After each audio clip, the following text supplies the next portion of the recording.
Merci. Merci à Charlie pour son invitation à cette belle journée à l'Académie de chirurgie. Donc, moi j'avais la charge de vous expliquer pourquoi, pour qui et comment on fait une réparation vaginale prothétique. Alors d'abord on va répondre à la question du pourquoi. Ça a déjà été dit, je pense que je ferai volontiers à les espaces. Dans chaque cas de fixation, soit adapté à toutes les situations. De toute façon, globalement, en médecine et en chirurgie, on ne peut pas considérer qu'une caractéristique peut être adaptée à toutes les situations. Il y a des contre-indications, au moins relatives à la fixation. Jean-Philippe Bestra parlait de l'âge. Alors l'âge change avec le temps. Il faut plutôt parler d'âge et de fragilité, d'âge et de comorbidité. Il y a quand même encore aujourd'hui très peu de publications de fixation en bas de 70 ans, même si celles qui sont publiées montrent que c'est une technique qui est faisable. Il y a un certain nombre de situations qui, effectivement, empêchent de faire la fixation, ou des patients qui refusent éventuellement d'avoir une anesthésie générale. Et je pense que dans toutes ces situations-là, il est directement, de toute façon, de bon ton aux patients de discuter des différentes options thérapeutiques. Le taux d'augmentation de la promontocellule a été encore récemment montré, même si l'étude est un peu biaisée pour ça, a été récemment montré comme étant jusqu'à 6% en cas d'indication de promontofixation dans l'étude Prosper. D'autre part, la promontofixation n'est pas une technique dénuée de risque de récidive, et la chirurgie vaginale prothétique est à ce moment-là une chirurgie privilégiée pour ces récidives après promontofixation. On en fait régulièrement. Et par ailleurs, la voie basse reste aussi, mais là on ne parle pas de prothèse, on parle de complications de prothèse, reste la voie d'abord de choix des expositions de prothèses après promontofixation, parce que Jean-Philippe l'a rappelé, ça existe. Il y a des situations dans le prolapsus, et c'est pour ça que je pense qu'on ne peut pas se passer de toute façon de ces différentes techniques. Il y a certains types de prolapsus pour lesquels la voie vaginale s'impose. Par exemple, une rectocèle isolée sans prolapsus du compartiment médian, des patients essentiellement gênés par la boule, avec ou sans constipation terminale, en général sans incontinence fécale et sans prolapsus rectal, qui serait plutôt une indication effectivement à ce moment-là de célioscopie. C'est des patients qui sont rééduqués de leur asynchronisme avant la chirurgie, et là on parle plutôt de chirurgie autologue dans ces cas-là. Il y a aussi des situations de cystocèles isolées, même si ce n'est pas la situation la plus fréquente.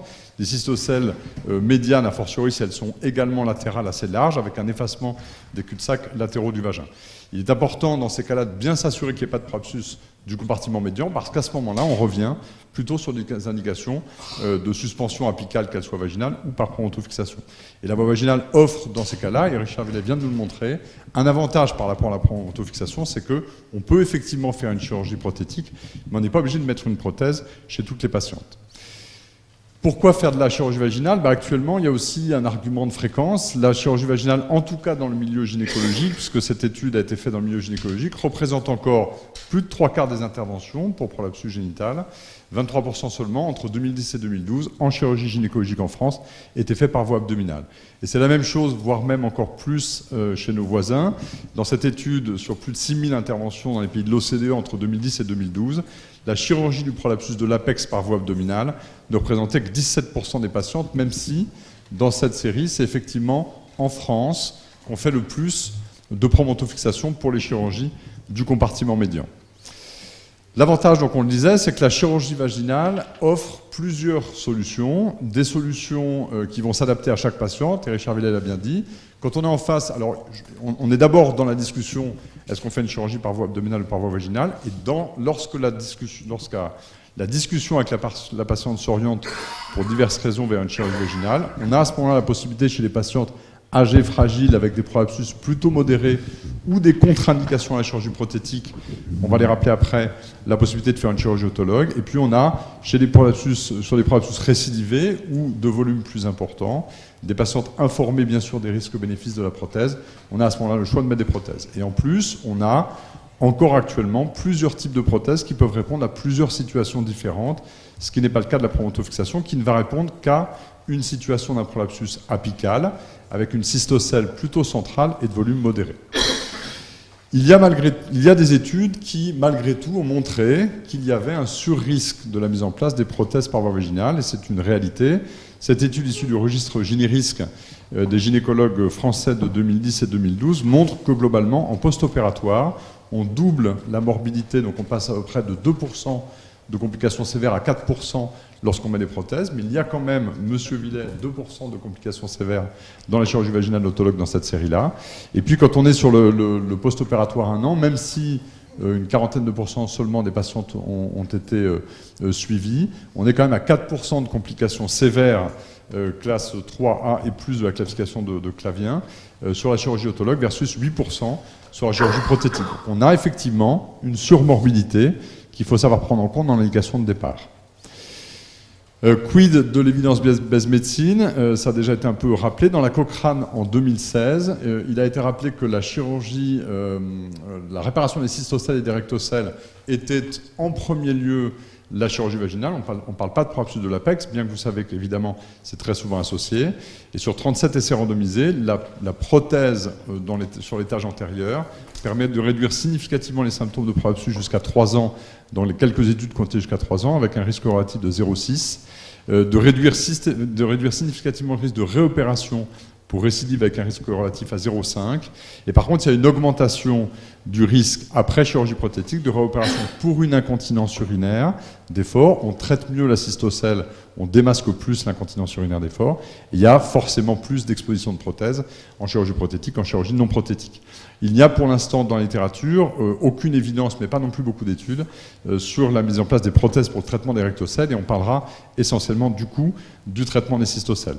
La prontofixation reste effectivement le traitement de référence du prolapsus apical, en particulier après hystérectomie, qui était son indication de départ. Et si le prolapsus apical, par contre, peut être traité par voie vaginale, Richard Villet l'a rappelé, on peut faire soit une sacrospinofixation, soit une suspension de l'apex au ligament hétérosacré.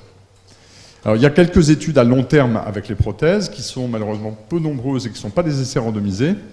Ces études, je voulais parler sur ce tableau-là, mais montrent malgré tout qu'à 6-7 ans de recul, on est sur des résultats qui sont stables d'un point de vue anatomique, ce qui est rassurant et ce qui est l'objet des prothèses. Par contre, ces études ont montré des taux d'exposition de prothèses parfois très élevés sur le long terme. Il faut savoir que toutes les études de la littérature, et en particulier celles-là, ont été faites compte tenu du recul qu'avec des prothèses qu'on n'utilise plus aujourd'hui, qui étaient les prothèses de première ou de deuxième génération, eu égard au grammage du matériel prothétique implanté.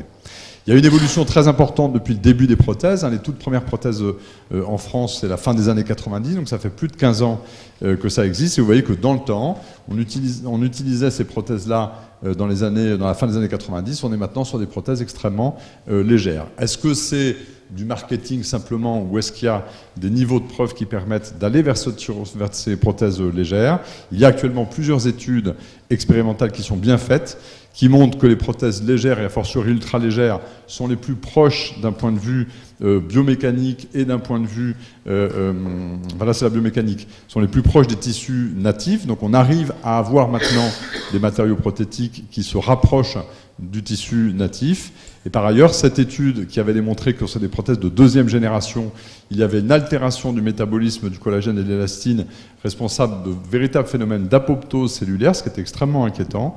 Il a été aussi démontré que les prothèses légères, qui sont plus poreuses et plus souples, ont un impact qui est significativement réduit, qui n'est pas nul, mais qui est significativement réduit par rapport aux prothèses de deuxième génération.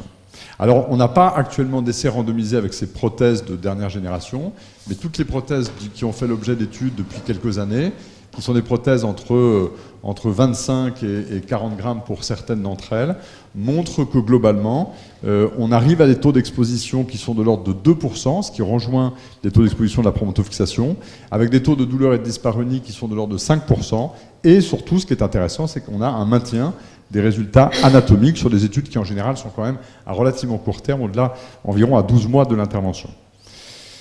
Ce qui est intéressant aussi sur certaines études qui montrent qu'en fait, quand on fait... Alors c'est une petite étude qui est rigolote parce qu'elle a pris une petite série de quelques patientes, 12 prothèses simplement, ultra light, revues simplement à 3 mois en post-opératoire, mais les auteurs de ce papier, qui est un abstract en fait, simplement c'est pas un papier, ont regardé si un examinateur en aveugle était susceptible de pouvoir percevoir la prothèse implantée. Et donc ils ont fait un score de palpabilité de la prothèse. Soit on ne sentait pas la prothèse, soit on la sentait légèrement, soit on la sentait modérément ou fortement. Et à 3 mois, en aveugle, un examinateur, ne sachant pas si la patiente a une prothèse ou pas, et ne retrouvait jamais de prothèse modérément ou fortement palpable. C'était toujours légèrement ou pas palpable du tout. Donc on arrive aujourd'hui avec des matériaux qui sont nettement plus adaptés à ce type de chirurgie. Alors pour qui je fais une réparation vaginale prothétique, ça va tenir en une seule diapo. C'est une conjonction de plusieurs règles à respecter qui sont importantes. La première règle à respecter, c'est qu'il faut bien choisir le type de prolapsus. Les récidives, on l'a dit, et les recommandations internationales sont favorables. Les prolapsus de stade élevé 3-4, même en première intention, compte tenu des taux d'échec de la chirurgie vaginale non prothétique, en sachant que dans les recommandations du Collège national de gynéco qui sont partagées par les recommandations de l'AFU de 2016, qui concernent les prolapsus non récidivés, les recommandations disent que la prothèse ne doit pas être systématique en chirurgie vaginale, mais l'autorise dans ce type de situation. Il faut, et ça c'est extrêmement important aussi, même si on a une indication de prothèse, il faut absolument respecter les contre-indications. Aujourd'hui, on ne met pas une prothèse chez une patiente qui a un tabagisme actif et qui refuse une réduction de sa consommation tabagique en post-opératoire, une patiente qui a eu de la radiothérapie ou une infection post-opératoire, des situations à risque de troubles de la cicatrisation ou d'infection post-opératoire. Par ailleurs, même si on prévoit une chirurgie prothétique, si l'intervention se passe mal, si la dissection est difficile, si la patiente saigne, s'il y a une plaie d'organes pendant l'intervention, il faut savoir, et à mon avis, il faut absolument reculer et savoir faire des chirurgies autologues de remplacement. Bien sûr, les patients doivent être bien informés et sur le rapport risque-bénéfice. Il y a une surmorbidité, mais il y a une efficacité qui est supérieure de niveau de preuve 1 qu'on ne peut pas remettre en question. Et puis il y a des règles chirurgicales simples à respecter quand on met une prothèse. Il faut d'abord être bien formé à la pose des prothèses, bien formé à la pose de la prothèse que vous mettez, avoir une bonne expérience de la technique, respecter une asepsie stricte, ça reste une chirurgie prothétique, et puis réaliser des incisions profondes au-delà du fascia de Halban pour la vessie, de manière à bien protéger la prothèse des risques d'exposition. Alors comment je fais cette réparation vaginale prothétique? Il y a une chose qui, indépendamment du changement des matériaux, a changé dans le concept de ces prothèses vaginales, c'est que pendant très longtemps, on a mis des prothèses pour corriger le niveau 2 de lancet sans faire de suspension de l'apex dans le même temps ou faire une suspension de l'apex par voie postérieure, par une suspension du utérosacré, ce qui n'est pas très grave, ou une sacrospinofixation, qui entraîne une modification de l'axe vaginal vers l'arrière. Et alors que les travaux de Lancel l'ont montré maintenant depuis pas mal d'années, il y a très certainement, pour le maintien de cette vessie, une participation importante du niveau 1 de Lancet, qui fait que si on répare une cystocèle sans faire de réparation de l'apex, sauf dans d'exceptionnelles situations où la cystocèle est isolée, par exemple une récidive sous une prothèse de promontofixation, eh ben on va avoir une augmentation du taux de récidive du traitement de la cystocèle, non pas parce que la cystocèle n'a pas été bien traitée, parce qu'on n'a pas tenu compte de la fixation apicale. Ça a été démontré dans quelques études qui montrent que, posées sur des études de corrélation entre les types de prolapsus chez une même patiente, et vous voyez que grosso modo, retenez que si vous avez une cystocèle à plus 2 cm de l'hymen à la poussée ou plus, vous avez 8 chances sur 10 d'avoir un défect apical significatif à moins de 2 cm de l'hymen ou plus. Et méfiez-vous d'un point de vue de l'examen clinique, parce que l'examen clinique surcote toujours, ou très souvent en tout cas la cystocèle, et sous-cote toujours le prolapsus de l'apex, et on peut se retrouver étonné souvent en péropératoire d'avoir sous-coté ce prolapsus apical. Et donc si on le sous-cote et qu'on le sous-traite, on va avoir un mauvais résultat sur l'étage antérieur. Alors, notre travail a été... le premier concept, c'est d'assurer une suspension de l'apex quand on va traiter l'étage antérieur, en particulier avec une prothèse. Le deuxième concept, c'est d'essayer de faire ce traitement de l'apex par une sacrospinofixation antérieure, c'est-à-dire par un abord antérieur du ligament sacro-épineux. Alors ça veut dire quoi? Ça veut dire qu'on va plutôt fixer la face antérieure de l'isthme utérin ou du col utérin restant, ou éventuellement du dôme vaginal après une hystérectomie, sur le ligament sacro-épineux. Vous allez me dire, c'est exactement comme une sacrospinofixation postérieure. En fait, non, parce que la structure du ligament cardinal et du paramètre fait que cette suspension va se faire dans un axe qui est plus proche de l'axe vaginal normal. L'autre intérêt, éventuellement par rapport à la promontofixation, c'est que la promontofixation a un axe de traction qui est très antérieur, et si on tire trop sur une promontofixation, Jean-Philippe Bestral l'a rappelé tout à l'heure, on va avoir une ouverture de l'étage postérieur. La difficulté, c'est que pour faire une sacrospinofixation postérieure par la voie pararectale, on a simplement l'aponévrose pelvienne postérieure à ouvrir. Pour faire une sacrospinofixation antérieure par la fosse paravésicale, il faut ouvrir la ponévrose pelvienne antérieure, récliner le complexe ligament cardinal utérosacré et ouvrir la ponévrose postérieure. Mais c'est probablement cette structuration faciale qui permet que sur une sacrospinofixation antérieure, on va repositionner plus naturellement, plus anatomiquement, le vagin dans une position correcte. Il y a bien sûr les repères anatomiques qui sont les mêmes que la sacrospinofixation postérieure, en particulier le risque du nerf pudendal qui passe en arrière de l'épine, du ligament sacro-épineux au niveau de l'épine sciatique, et puis le risque de l'innervation pudendale, mais aussi de la vascularisation glutéale et pudendale en arrière du ligament sacro-épineux. Donc il y a une safe zone qui est à 2 cm de l'épine sciatique et dans la partie inférieure du ligament sacro-épineux pour la mise en place de ces bras de prothèse. L'idée est donc, vous l'aurez compris, d'arriver finalement dans un concept qui est assez proche de la promontofixation à une prothèse sous-vésicale fixée au ligament sacro-épineux qui permet d'assurer une suspension apicale dans le même temps. Alors, il y a une étude qui a justement récemment regardé la différence des résultats d'une promontofixation utérus en place avec une sacrospinofixation antérieure prothétique utérus en place.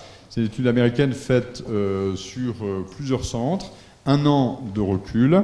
C'est une étude de cohorte parallèle, ce n'est pas une randomisation. Des patients de 35-80 ans, des prolapsus de stade 2 à 4, des exclusions liées à une pathologie du col, une pathologie de l'utérus, un antécédent de réparation prothétique ou des douleurs pelviennes chroniques qui sont une contre-indication à la chirurgie vaginale prothétique. Et puis le succès est défini comme l'absence de prolapsus au-delà de l'hymen, l'absence de symptômes de prolapsus et la non-réopération pour prolapsus. Les résultats de cette étude sur plus de 70 promontofixations et plus de 70 prothèses épaules montrent que les patientes sont plus jeunes dans le groupe promonto, parité moindre, moins souvent ménopausées, avec des prolapsus qui sont plus sévères dans cette étude-là. Une durée opératoire qui est inférieure à peu près de moitié en chirurgie vaginale, ce qui aujourd'hui, malgré tout, a quand même un compte dans la gestion de nos blocs opératoires. Pas de différence sur les complications péropératoires et sur la durée d'hospitalisation, avec des résultats à 12 mois qui sont identiques dans cette étude, que ce soit sur un critère anatomique pur, sur un critère fonctionnel pur ou sur un critère composite. Le taux d'exposition est très élevé dans cette étude par rapport aux autres publications, puisqu'il est alors qu'on ne fait pas d'hystérectomie, près de 3% dans la promontofixation et près de 7% en chirurgie vaginale. Alors, est-ce que dans ce que je vous ai montré, la non-fixation latérale de la prothèse, qui était de rigueur jusqu'à présent, peut poser un problème? On n'a pas aujourd'hui complètement la réponse à cette question-là. Ce qu'on peut dire, c'est qu'il n'y a pas d'intérêt démontré à la fixation paravaginale de la prothèse sous-vésicale dans la promontofixation, que les bras latéraux eux-mêmes, s'ils sont trop tendus ou s'il y a une rétraction, peuvent être source de phénomènes douloureux, et donc l'absence de bras latéral peut potentiellement diminuer ces phénomènes douloureux. Et par ailleurs, une publication qui était basée sur une comparaison de la morbidité des résultats de ces prothèses épaules qui ne sont pas fixées latéralement au ProLift montrait une réduction de 33% des complications de ces prothèses, en l'occurrence fixées au sacro-épineux et sans suspension latérale. Alors, je vais vous montrer un petit film aussi qui résume un peu cette chirurgie.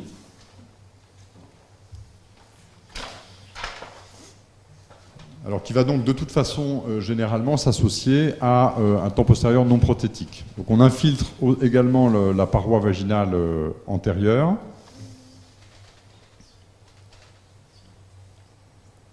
On infiltre également, et c'est relativement important pour la dissection, l'entrée de la fosse paravésicale qu'on va devoir ouvrir, contrairement aux réparations autologues, pour aller jusqu'à l'épine sciatique puis jusqu'au ligament sacro-épineux.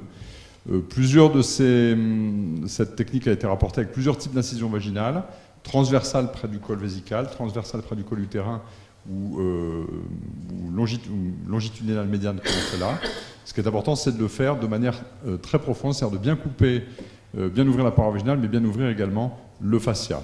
On se retrouve assez rapidement dans la dissection sur l'entrée de la fosse paravésicale.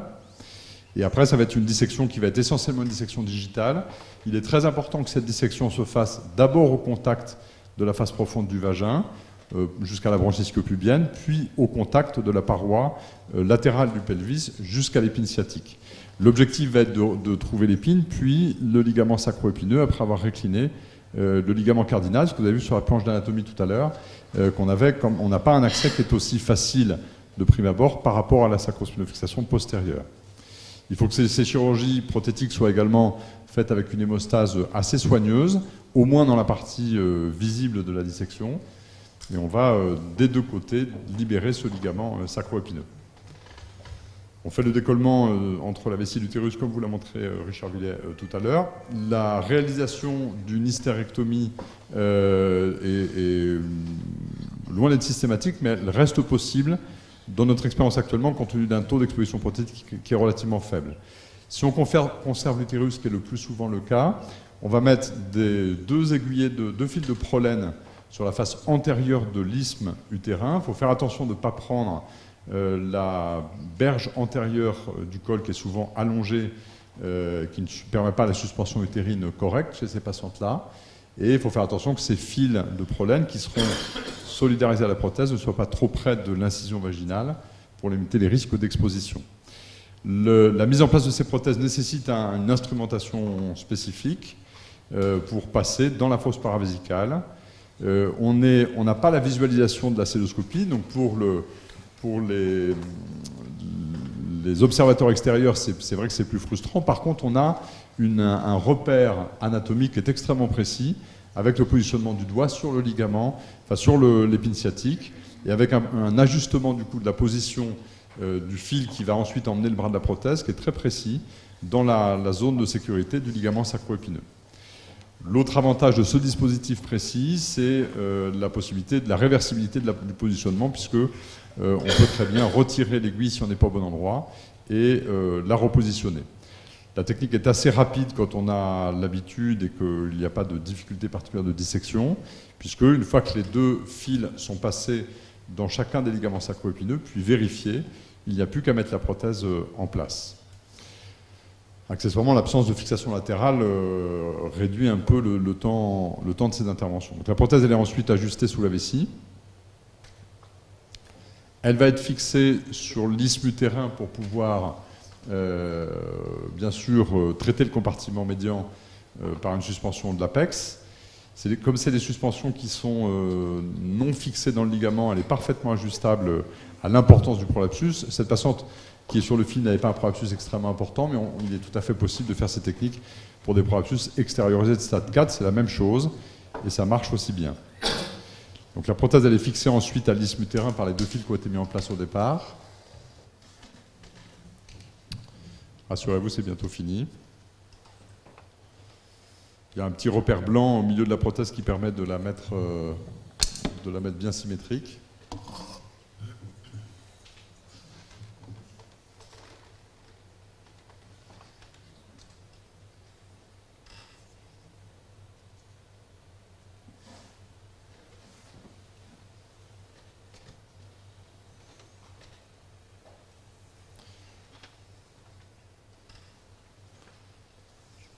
Raccourcir un peu. Donc la prothèse est fixée sur l'isthme.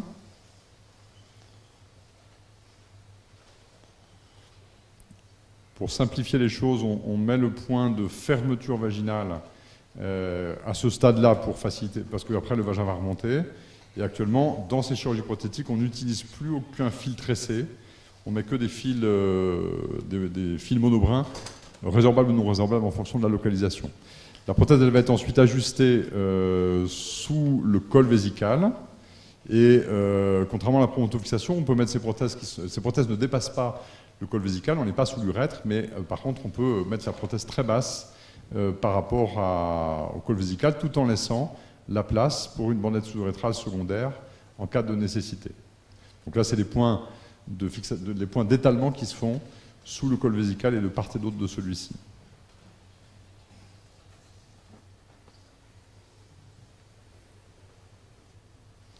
Donc on met 3 points en fait, de chaque côté et après on finalise le réglage de la prothèse et ensuite il ne reste plus qu'à retirer les gaines plastiques qui solidarisaient le fil passé dans le ligament sacro-épineux et le bras de la prothèse.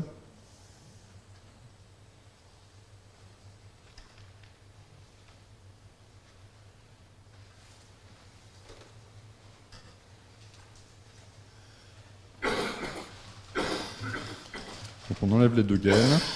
Il y a on fait très peu de colpectomie d'exérèse de tissu vaginal pour ces interventions, sauf éventuellement sur les cystocèles qui peuvent être très volumineuses, et on ferme simplement le vagin par un surjet de monofilaments résorbables. Et donc on va traiter du coup dans le même temps la cystocèle médiane, le défaut de suspension apicale, et puis renforcer le fascia par le fait qu'on utilise un élément prothétique. Cette intervention nécessite, en cas de rectocèle, d'érythrocèle ou les deux associés, de faire un temps postérieur, bien sûr.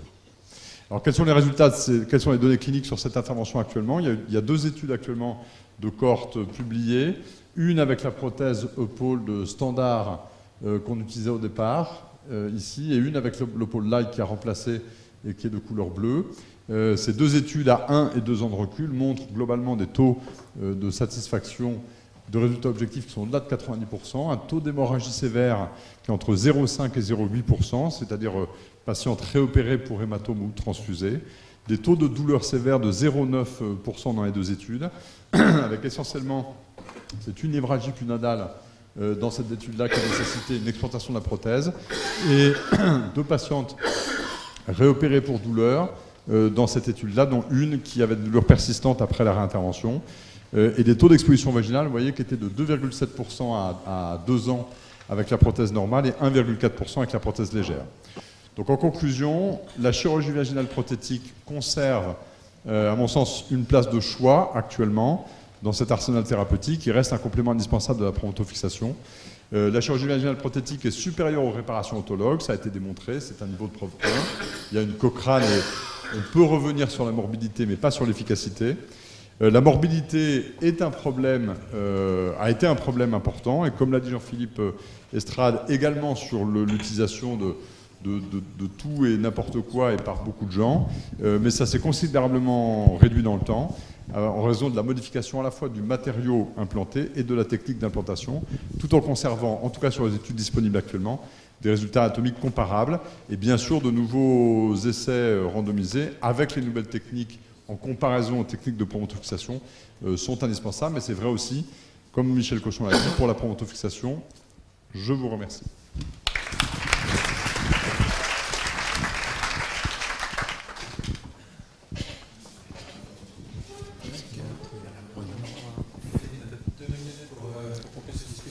Oui, mais je vais faire vite.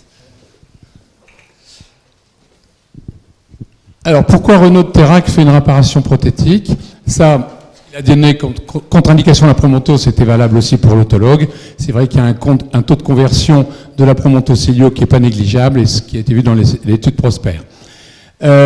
Oui, pour les rectocèles et cystocèles isolés, mais pas forcément l'utilité de mettre une prothèse, on l'a vu tout à l'heure aussi. Les taux d'exposition, donc on l'a vu sur cette diapo, c'était avec des prothèses de première génération. Vous voyez qu'il y a des taux jusqu'à 20% d'exposition, ce qui était quand même pas tolérable. Dans le registre mode aux États-Unis, sur déclaration volontaire, vous voyez que la première cause de complication, c'était les érosions et après les douleurs. Vous voyez ici que c'est le registre générique, mais qui est un petit peu biaisé, puisque c'était principalement pour les praticiens qui travaillaient dans le secteur libéral, et également c'était uniquement sur déclaration volontaire. Donc c'est vrai qu'on a vu qu'il y avait quand même des complications prothèse et pas prothèse, un peu le double pour la chirurgie prothétique. On a parlé également du poids des prothèses. Vous voyez que dans les premières générations, les poids étaient importants, alors qu'actuellement, celle-là étant retirée du marché, il ne reste plus que des prothèses qui sont 25 grammes pour le Polit et 19 grammes pour Restorel. Est-ce que la différence de poids va dans la direction de moins de complications, notamment sur les expositions? Eh bien oui, puisque vous voyez qu'on est à 2% d'exposition avec un taux de dyspareunie, comme on a vu, de 5%. Dans l'étude Prosper, vous voyez que c'est pareil. On a retrouvé, alors la majorité des prothèses c'était de l'Elevate, donc il y a un faible poids, et vous voyez on est à 2,3% d'exposition, ce qui est quand même très intéressant par rapport aux premières générations. Il faut aussi bien rappeler que l'apprentissage et l'expérience de l'opérateur va dans la diminution des complications majeures, et ainsi Renault avait montré dans ce travail que le risque diminuait de 30% toutes les 10 procédures. Donc c'est vrai que le taux d'érosion va également être corrigé par l'habitude de l'opérateur. L'évidente base médecine, on a vu Renault, on en a parlé, je ne reviens pas là-dessus, mais vous voyez que dans les conclusions de la Cochrane, eh bien, Merck disait qu'effectivement il y avait moins de récidives, mais au prix d'une morbidité qui était peu tolérable et qui limitait donc cette chirurgie en première intention, et que toutes les nouvelles prothèses devaient être bien évaluées avant de pouvoir les recommander. Et pour qui Renault fait une réparation vaginale prothétique, je ne reviens pas sur ces 4 règles, sauf peut-être pour les plaies vésicales, puisqu'on avait fait un travail avec Michel sur justement 571 procédures, avec 5 plaies de l'espace paravésical qui avaient été suturées, contrôlées avec une sonde, et la prothèse avait quand même été posée avec, sans souci particulier. Donc autant la prothèse postérieure, il ne faut pas la mettre s'il y a une plaie postérieure, autant vésicale, c'est à discuter. Dans les recos des 5 sociétés communes sur les prolapsus non récidivés, eh bien, il faut traiter que les symptomatiques, uniquement le polypropylène pour la voie basse, les prothèses biologiques, il ne faut plus les mettre, et l'hystérectomie n'est pas une obligation si l'utérus est sain. Pour la cystocèle, eh bien, on sait qu'au point de vue anatomique, le résultat est meilleur, c'est un niveau de preuve 1. L'absence de différence sur le résultat fonctionnel et l'augmentation des réinterventions fait qu'il ne faudrait pas l'utiliser en première intention. La rectocèle par plicature, réparation des fascias, on en a déjà parlé, donc c'est pas de prothèse à mettre en première intention. Et vous voyez que dans les recommandations européennes, eh bien, ils ont quand même bien spécifié qu'il fallait faire des registres, il fallait avoir des résultats à long terme, il fallait bien travailler les nouveaux matériaux, il fallait faire des registres, des guidelines, et puis surtout développer un programme de formation pour les chirurgiens, ce qui était déjà fait dans pas mal de pays, et ce qui peut-être montre des différences entre les résultats européens et les résultats américains. Alors, qu'est-ce qu'il faut proposer? Bernard Jacquetin avait dit, voilà, l'avis d'expert. Eh bien, les douleurs chroniques, il ne faut pas de prothèse. L'idéal, c'est bien sûr la récidive antérieure. Les défects paravaginaux antérieurs devraient être opérés que par prothèse. La conservation utérine doit être privilégiée, et on l'a vu avec tous les chiffres. La prothèse postérieure, bien sûr, ne doit pas être interdite, mais n'oubliez pas qu'un tiers des échecs sont en fait des décompensations postérieures après une prothèse antérieure efficace. Et bien entendu, il faut que les équipes soient capables de prendre en charge les complications. Alors, comment Renault fait sa chirurgie? Je suis tout à fait d'accord avec lui que la technique qu'il nous a montrée, je pense j'ai été vraiment bluffé par cette technique après avoir été la prendre chez Renault. Je le réalise et je suis quand même toujours très étonné, et dans le bon sens, des résultats je les recontrôle à 2 mois, à 3 mois. Alors, il a parlé de ce travail américain, mais vous voyez ici quand même 239 minutes pour une promoto, 112 pour le pôle, bien sûr, c'est significatif. Chez nous, ça serait aussi, mais pas dans ces termes-là quand même, avec des bons succès, avec un taux d'exposition qui est de 6,6%, ce qu'on ne retrouve pas dans toutes les autres séries avec ce matériau léger, donc je trouve que c'est un petit peu beaucoup quand même. Et les scores de sexualité sont les mêmes dans les 2 groupes.